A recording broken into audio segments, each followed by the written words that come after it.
We have a new study from Wharton that shows a solid return on investment. Enterprises are using artificial intelligence. We had a study about 2 or 3 months ago from MIT NANDA, which everybody loved the headline. The headline was basically 95% of all AI pilot projects fail. And everybody took the headline and they ran with it and they're like, AI is trash and nobody's making any money with it and it's a bubble. The MIT study wasn't really a study, it was a report. Inside the paper, they say this is just a preliminary report that we're doing and we're going to look into it in a lot more detail. The sample size was small and I had problems with their methodology and how they defined success. They were only looking at projects from the top down. So if leadership had decided this is an AI initiative, that was considered an AI project. And if that failed, it was counted in the statistics. If it succeeded, it was counted in the study. They did not include grassroots usage of AI. Only 40% of the companies in the group had provided their staff with artificial intelligence, only 40%.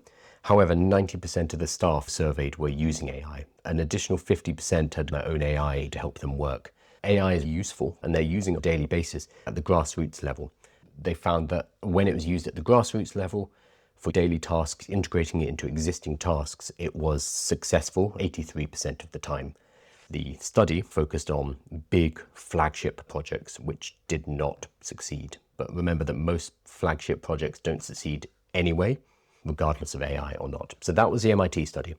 A lot of people misquoted it. They don't like AI. And they took the headline figure, 95% of AI projects fail, and ran with it. You see that number all the time, but it's trash. We have a new study out of Wharton, which seems to show another side of artificial intelligence. Gen AI in the enterprise has shifted from pilots to everyday use, with 82% using it weekly, 46% daily, and most leaders now measuring outcomes with 72% tracking return on investment and 74% already seeing positive returns. Instead of 95% failing, we're looking at 75% succeeding, as long as it is being used not as large flagship pilots, but everyday use. The study is in year 3, so it's year 3, third year, repeated survey of 800 senior US decision makers in large companies. Returns show up where work is digital and process heavy.